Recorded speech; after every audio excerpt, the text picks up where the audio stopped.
Bien, continuamos con la semana 14, el curso de Estadística y Probabilidades a cargo del profesor Francisco Javier Wong Cabanillas. Continúa con Introducción a las Probabilidades en su segunda parte. El contenido será probabilidad condicional, teorema de la probabilidad total o teorema de Bayes e de sucesos. Empecemos con la regla del producto. La regla del producto analiza la ocurrencia conjunta o sucesiva de varios eventos.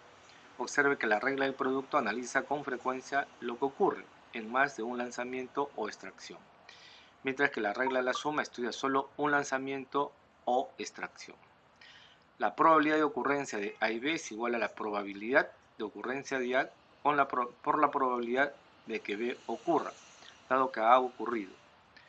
En forma de ecuación, la regla del producto es probabilidad de A y B igual probabilidad de A por la probabilidad de B. La probabilidad independiente. El enunciado es el mismo, probabilidad de A y B, que es lo mismo que decir probabilidad de A por probabilidad de B. O también se puede identificar como la probabilidad de A intersectado con B. Y el resultado sigue siendo el mismo, probabilidad de A por la probabilidad de B. Dos eventos son independientes y la ocurrencia de un evento no tiene efecto sobre la probabilidad de ocurrencia del otro. Ejemplo. ¿Cuál es la probabilidad de que ambas cartas sean ases? Con reemplazo el primer caso. ¿Eso qué significa? Recuerden de que estamos hablando de un juego de naipes tradicionales donde hay 4 figuras diferentes, cada figura tiene 13 cartas y en total tendríamos 52 cartas. Por lo tanto, probabilidad de A intersectado con B, lo que me piden, porque me piden la extracción de dos ases, es probabilidad de A por probabilidad de B. Definamos a qué le llamamos A, en la probabilidad de un as, del primer as en todo caso. Probabilidad será 4 sobre 52. Luego de extraer una carta, ¿no es cierto?, lo observamos y lo regresamos. Por lo tanto, la probabilidad B es simplemente también 4 sobre 52. Como una no tiene nada que ver con la otra, son probabilidades independientes, simplemente se multiplican. 4 sobre 52 por 4 sobre 52. Al final me sale 0,005917, lo que es lo mismo 0,59%. ¿Qué ocurre? Ahora, un caso adicional, si es sin reemplazo. Es decir, cuando yo extraigo la primera carta, ya no lo regreso, lo dejo sobre una mesa y por lo tanto me quedaría ya no 52 cartas, sino una menos. ¿Y eso qué significa? Si A, el primer as, 4 sobre 52. Si se asume que la primera extracción hemos extraído el as, ¿no es cierto? Por lo tanto, la probabilidad de B será una menos, 3 sobre 51.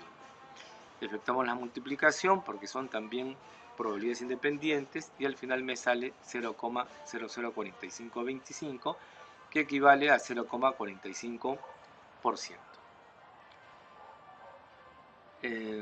Ejemplos generalizando, ¿no es cierto?, esta fórmula.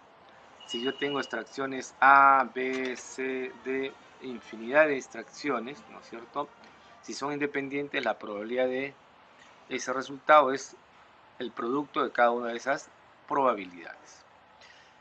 Ejemplo, la población está constituida por 50 hombres y 60 mujeres, ¿no? El muestreo es de un individuo a la vez, con reemplazo. ¿Cuál es la probabilidad de obtener 3 mujeres y un hombre en ese mismo orden? Entonces, A es la probabilidad de una mujer, de extraer una mujer, ¿no es cierto? Entonces, ¿cómo se llamaría? Probabilidad de A, 60 sobre 110. Hay 60 mujeres, 50 más 60, tenemos 110 personas. La probabilidad de un hombre, probabilidad de B, es 50 sobre 110. Nos indica que hay 50 hombres. Si lo que se quiere es extraer probabilidad de A, eso significa 3 mujeres. Y B, ¿no es cierto?, la extracción de un hombre.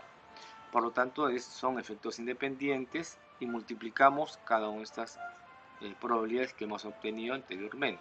60 sobre 110, 3 veces, 50 sobre 10, una sola vez. Simplificando me queda 2 sobre 13, que equivale a 0,073565. En porcentaje es 7,38%. Entramos ahora al concepto de probabilidad condicional. Se puede escribir de esta manera. Probabilidad de A tal que ocurra B, ¿no? La probabilidad que ocurra A dado que ha ocurrido B. Es otra manera del enunciado. No es un slash de A, ¿no es cierto?, tal que B, pero es una fracción. Eso es lo que hay que entender, ¿de acuerdo? Entonces, ¿cuál es la fórmula? La probabilidad de la intersección de A con B entre la probabilidad de B. Una segunda manera de representarlo también es la probabilidad de B tal que ocurra A. El numerador es el mismo, la probabilidad de intersectado con B, solo que ahora se divide entre la probabilidad de A. Bueno, queda pendiente a que ustedes lean la segunda fórmula, ¿no es cierto?, con mayor precisión de lo que acabamos de hacer. Ejemplo número 19. ¿Cuál es la probabilidad de que ambas cartas sean ases? Y en este caso se llama sin reemplazo. Acá se está aplicando lo que hemos visto en ejemplos anteriores, la probabilidad condicional. La A es probabilidad de A, que es el primer as, 4 sobre 52. Pero que resulta que la probabilidad de B es de tal manera que ya ocurrió el A. Eso significa que ya extrajimos un as. De las 4 que habían, ahora queda una menos, 3 ases. Del total de 52 cartas, ahora si hemos extraído uno, queda solamente 51. 3 sobre 51. Entonces simplemente multiplicamos y me sale 0,004525, o sea 0,45%. Un siguiente ejemplo, ¿no? En cierto grupo hay 15 estudiantes de música, 24 de historia y 46 de psicología, y si se extrae al azar 4 estudiantes del grupo y el muestreo es de una persona a la vez sin reemplazo, ¿no? ¿Cuál es la probabilidad de obtener 4 estudiantes de historia? ¿Sí? Entonces, muy bien. Entonces, A es la probabilidad de estudiante de historia, que la llamamos probabilidad de A igual a 24 sobre 85. Lo que hemos hecho es indicar que hay 24 estudiantes de historia entre el total de estudiantes, que es 15 más 24 más 46, 85 en total. Entonces, ¿qué es lo que ocurre? De que es la probabilidad de A intersectado con B, intersectado con C, intersectado con D, pero de tal manera que todos sean estudiantes de historia.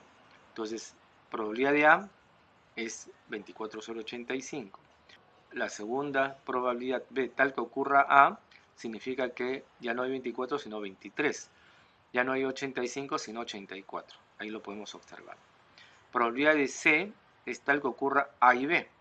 O sea, ya no hay 24, no hay 23, solamente hay 22, ¿no es cierto?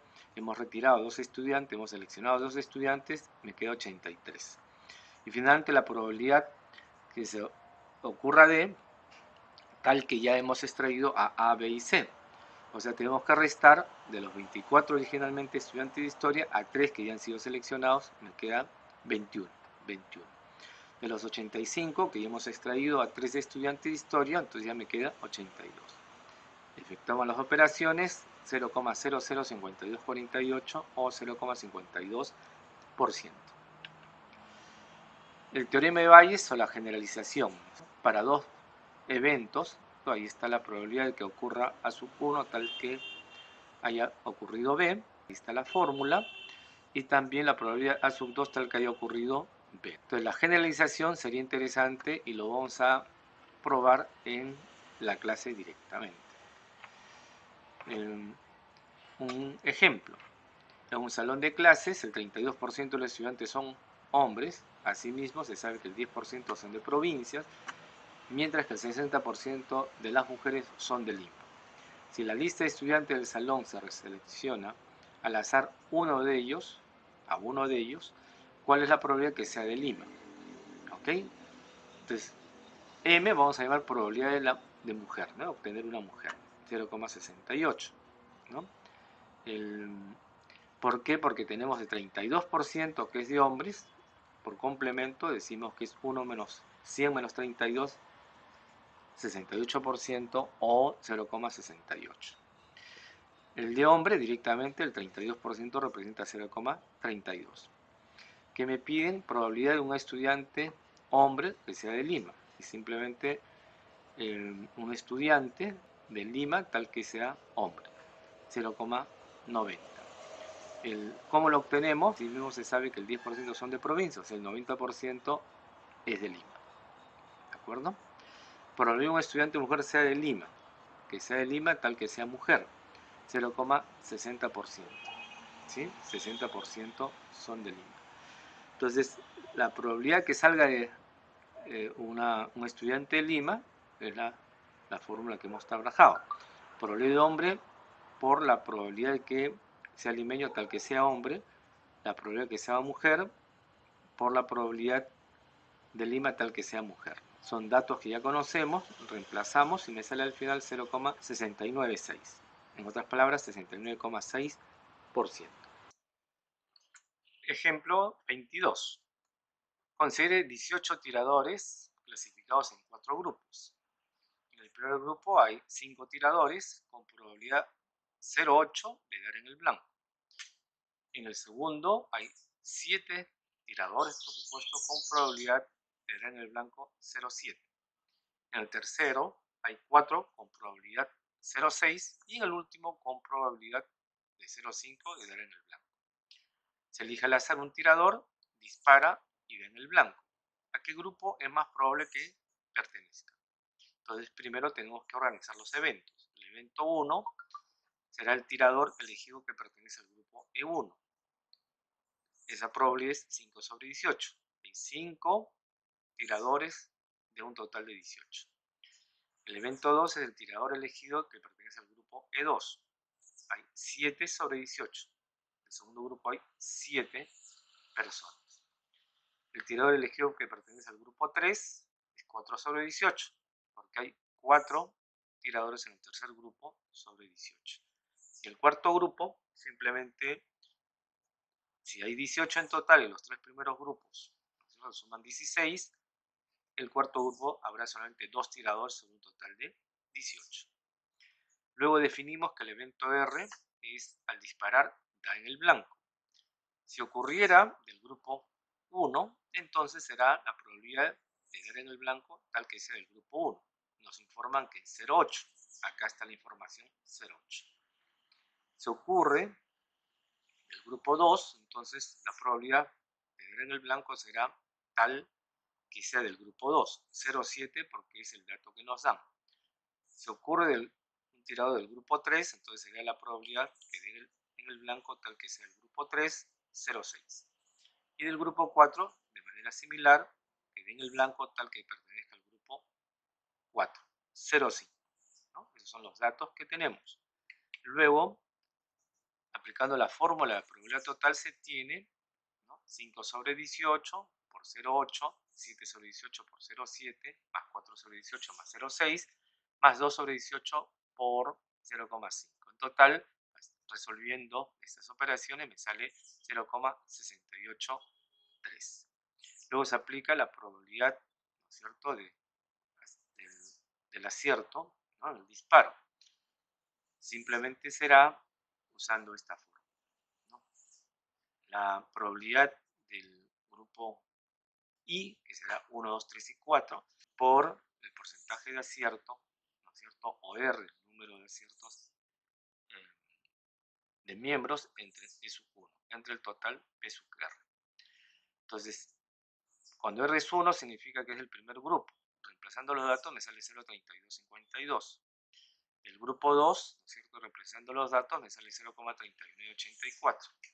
Del grupo 3 me sale 0,1951 y del grupo 4 0,0803. ¿De acuerdo? ¿Cuál es la probabilidad más cercana al 1? O sea, que tenga mayores chances o probabilidades. 0,32, 0,39, 0,19, 0,08. El grupo 2, ¿no es cierto? El grupo 2, ¿de acuerdo?, es el que más opción tiene. ¿Okay?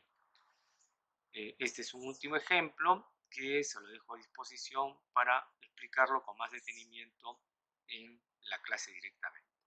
Una solución usando las fórmulas y también una solución utilizando el diagrama del árbol de 2 etapas.